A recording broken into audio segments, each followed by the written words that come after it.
And now, a tale well calculated to keep you in suspense.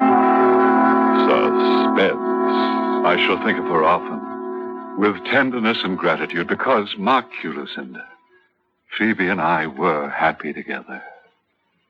Phoebe is dead, but Lucinda is not. In just a moment, Epitaph, starring Paul McGrath and Barbara Becker, and written especially for Suspense by Walter Black. The lively crowd today agree. Those who think young say Pepsi, please. They pick the right one, the modern light one. Now it's Pepsi. For those who think young, so go ahead and pick the drink that lets you drink young as you think.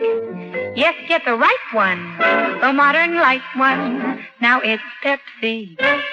For those who think young.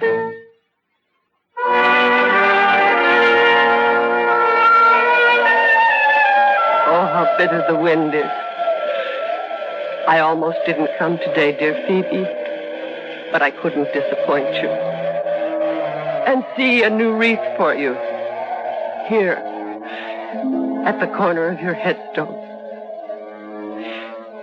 Here lies Phoebe Howell Etheridge, beloved wife of Martin Pierce Etheridge, born September 19, 1843. Passed away February 26, 1892. Grieve not, for we shall meet where angels sing. Oh, Phoebe, Phoebe, how I miss you. I warned you no good would come of marrying him, yet you were so sure he loved you. I knew it was only your money he wanted. But he shan't profit by your death. I promise you that, my sister.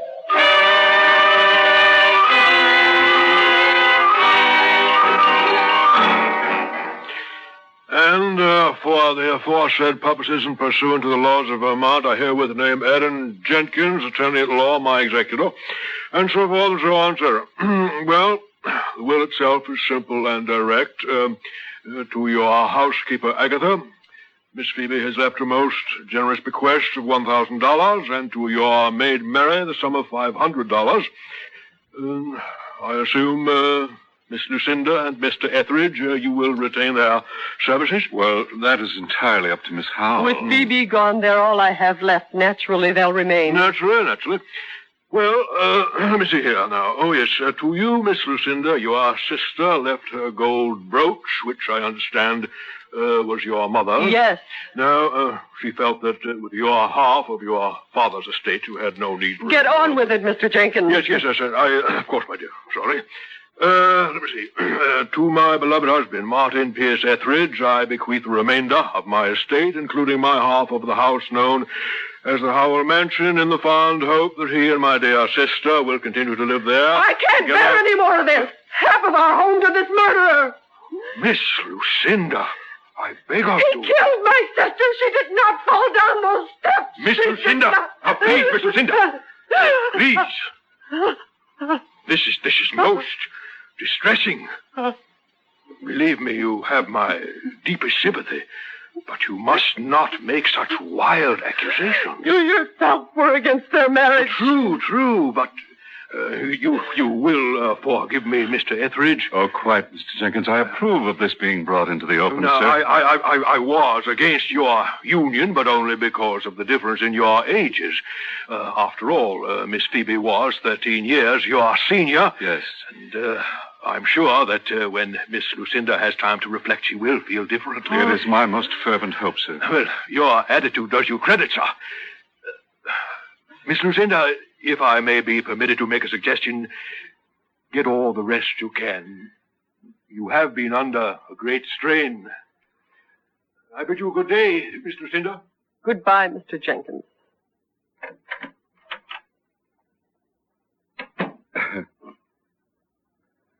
Well, Lucinda, I'm glad that this is in the open. Look, I have long wanted to dispel your suspicions. But I can't blame you for them. Were I in your shoes, I would feel no differently. How kind of you to reassure me on that score. Well, after all, I came here only 3 months ago, a complete stranger. Phoebe and I had a whirlwind courtship. And 2 months later, she was dead. Yes, and whether you believe it or not, it was as great a shock to me as to you.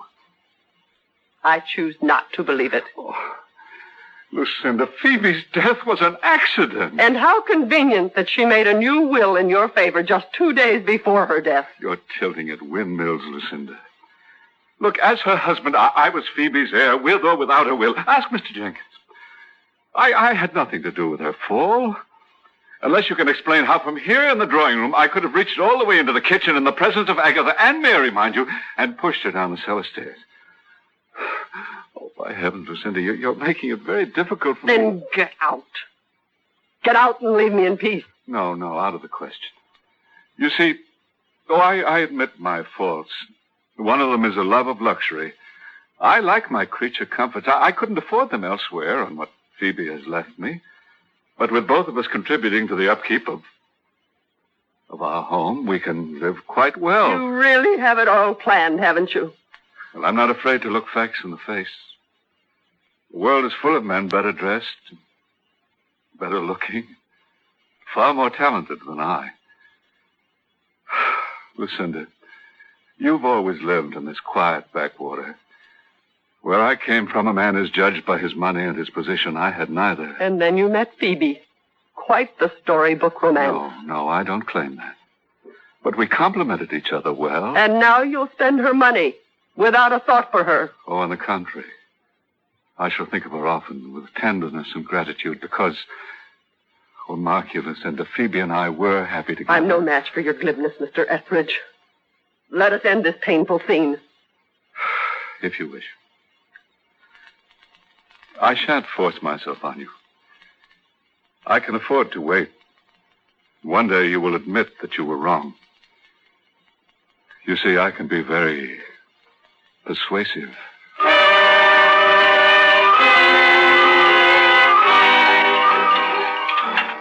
Maggie, couldn't I leave the dishes tonight? I'll do them first thing in the morning.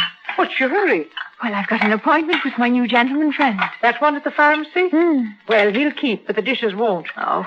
Matter of fact, you shouldn't be going out tonight at all. Well, it's my night off, ain't it? Miss Phoebe in her grave less than a month, and already you thinking of your own pleasures. Oh, how long is a body supposed to stay in mourning? That soup spoon's tarnished. Get another one. Don't seem like the same house with her gone. Oh, Agatha, do you think Mr. Martin still misses her? What a question. Of course he does. Well, he took off his mourning band. But that doesn't mean he stopped missing her. Not everyone wears their heart in their sleeves. Oh, I think he's awful handsome. And I think you'd better serve up the soup. And mind you don't spill any of it. Oh, good evening, sir. Good evening, Agatha. Mary. Good evening, Mr. Martin. Well, table looks charming tonight. Thank you, sir. Oh, good evening, Mum. Good evening, Lucinda. Oh, here. Permit me. You may begin serving, Agatha. Yes, Mum. Mary? Evening, Mum. Good evening. Who put those flowers in the centerpiece? I did, Mum. I mean, who sent them? I did, Lucinda. Is that so strange? Are those your flowers on Phoebe's grave, too? Yes, I thought she'd like them. Monstrous idea, isn't it? A husband leaving flowers on his wife's grave. Your soup is getting cold, Lucinda.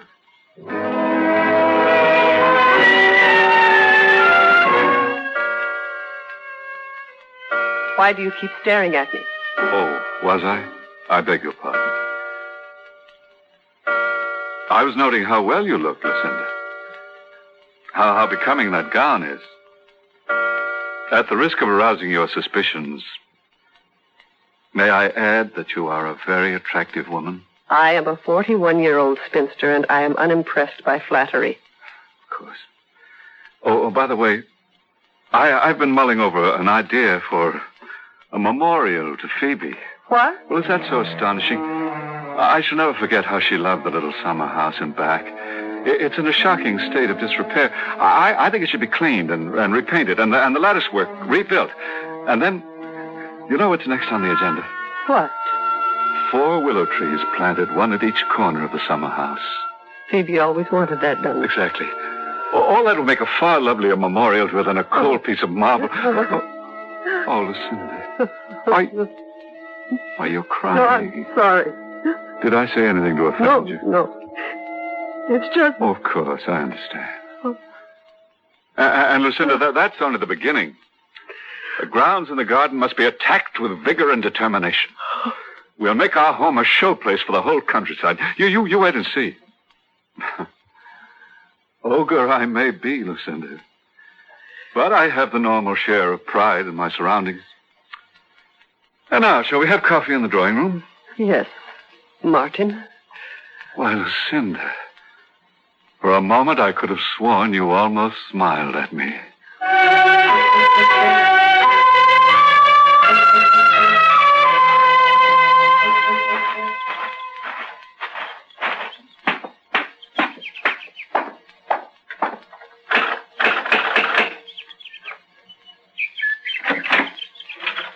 Oh, well, good afternoon, Agatha.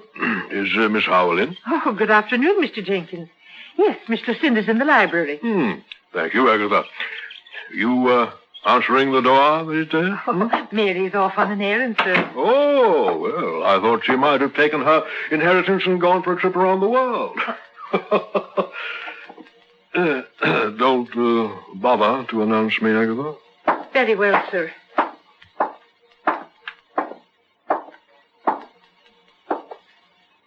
Good afternoon, Mr. Jenkins. Oh, well, good afternoon, Miss Lucinda.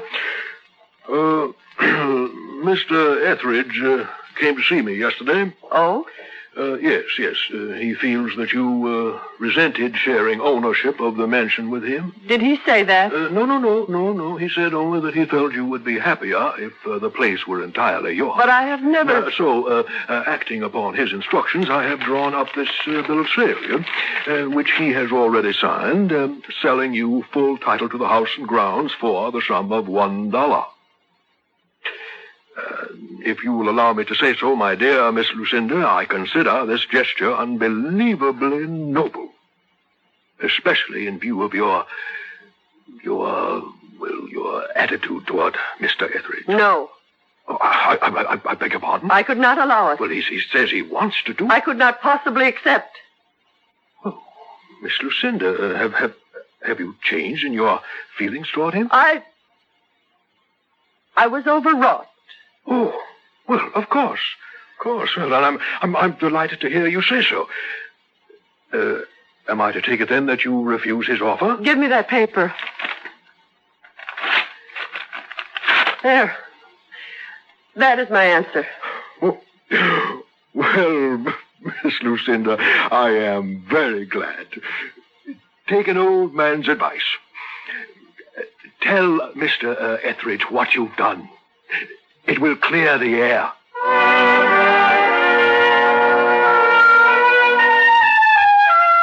Martin? Yes? Mr. Jenkins was here earlier. He brought me this deed. Oh.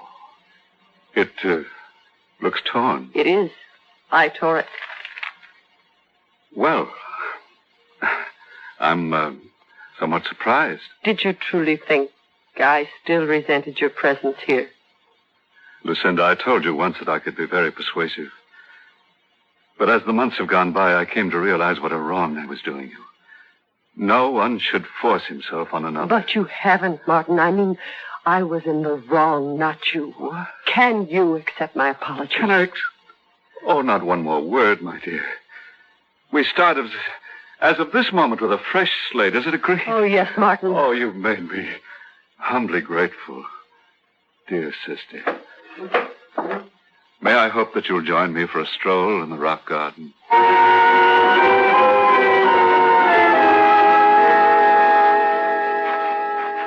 Phoebe would have loved what you've accomplished, Martin.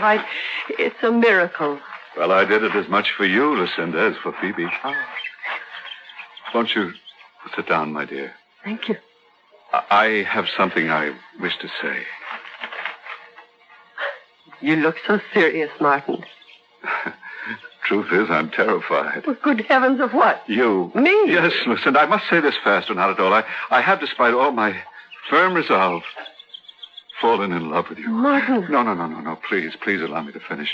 I don't dare to hope. I have no right to expect that you'll share my emotions. But I think you have come to like me. Oh, yes, Martin. And I have the presumption to feel that in time you can learn to care for me as I do for you, my dear. For my part, I have no greater ambition than to spend the rest of my life making you happy. Oh, Lucinda. Dare I be completely honest? It has always been you. Martin. Oh, I had the tenderest of feelings for dear Phoebe. But it was you I was drawn to. Oh. You would have nothing to do with me, so I turned to Phoebe. Lucinda. Yes. I'm asking you to marry me, my dear. May I have your answer? Oh, my... If I've said anything to upset... No, Martin. One can cry for joy, too. Then your answer... I will marry you whenever you wish. Oh, my dear Lucinda. May I sit? My knees are a bit weak. Oh, how I love the sound of your laughter. In the days to come, my dear, we must make sure that you laugh often. Oh, I will, Martin, I will. Lucinda. Yes. One favor, my dear. What? That deed you tore up, I would like to have Jenkins make up another. The house should be yours, free and clear. Oh, Martin. Yes, now, suppose, my darling. Just suppose something should happen to me before our marriage. Well, what do you mean? Well, I have some distant relatives, and under the law, they might attempt to claim half the property. We couldn't have that. Such morbid talk, Martin. I'm thinking of you. Martin, what if something were to happen to me? I'd want to know that you inherited my half. Why don't we make out duplicate deeds? Well, actually, of course, we should make wills.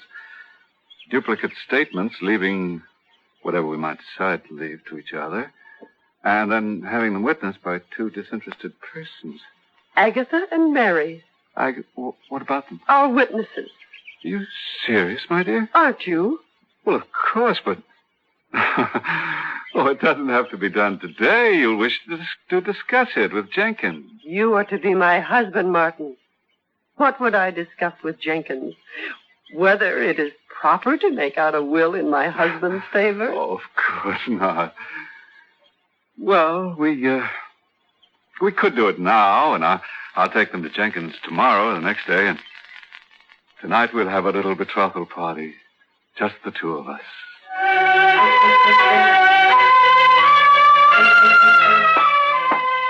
Well, what have we here? Our celebration. I brought the sherry. Oh, will you pour, Martin, dear? Certainly.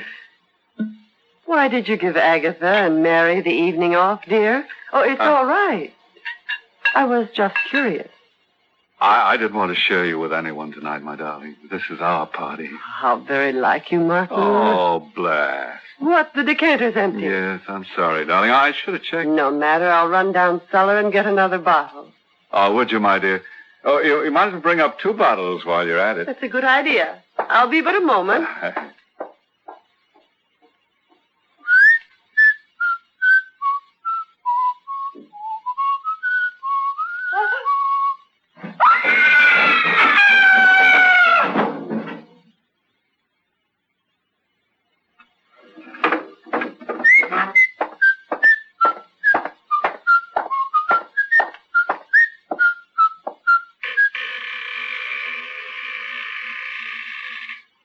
Lucinda? Oh, where's the candle holder? Oh.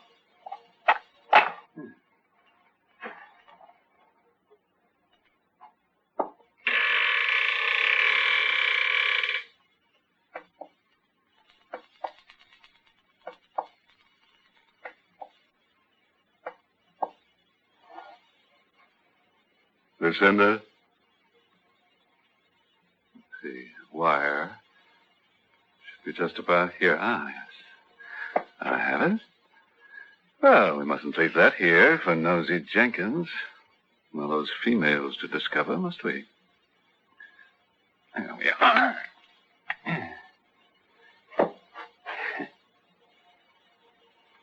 Lucinda.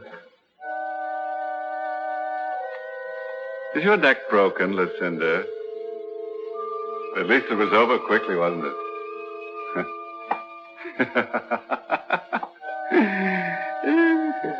I do dislike cruelty. I'm pleased that you didn't suffer. Oh, Lucinda. You know, really, I have been most forbearing. Poor Lucinda.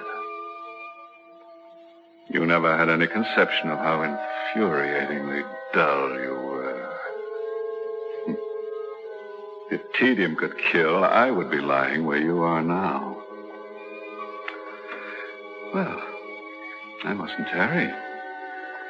I shall dash all the way to Lawyer Jenkins and arrive horrified and breathless. I shall be crushed.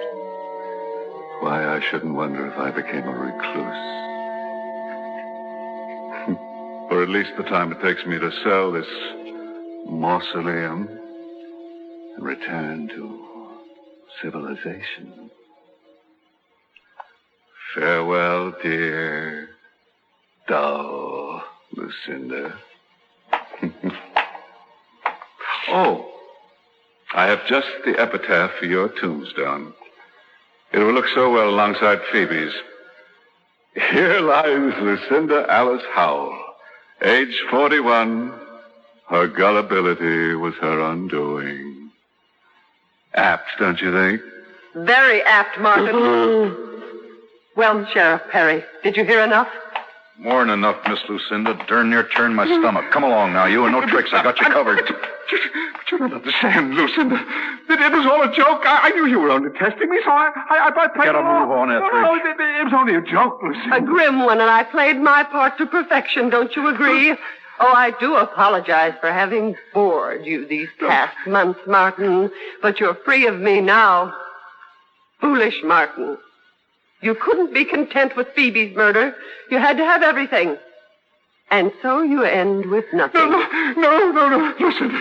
You know, for a long time I seriously considered savoring the exquisite pleasure of killing you myself. But then I decided to allow the law to do it for me. So much neater, don't you agree? Lucinda, please. Take him away, then. Yes, ma'am. Let's go, you. Oh, one more thing. I must return your compliment, Martin. I have an epitaph for you. Here lies Martin Pierce Etheridge, aged 36. He went to the well once too often. His greediness was his undoing.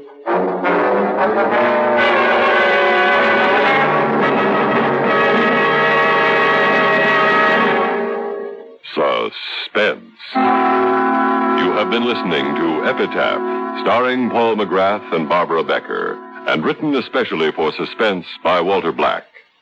In a moment, the names of our players and a word about next week's story of Suspense. The roots of athlete's foot grow down here, down under the skin surface. But NP27 treatment penetrates down where other remedies can't reach. Roots out athlete's foot. Even penetrates into toenails. NP27 stops itch, relieves pain, promotes growth of healthy skin, guards against new infection. NP27 treatment roots out athlete's foot. Or your druggist will refund your money. Get NP27 treatment.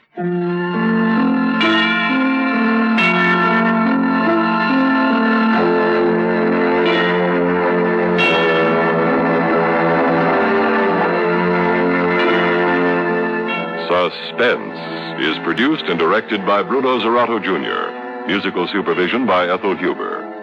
Heard in tonight's story were Frank Behrens as Aaron Jenkins, Mary Michael as Agatha, Joan Loring as Mary.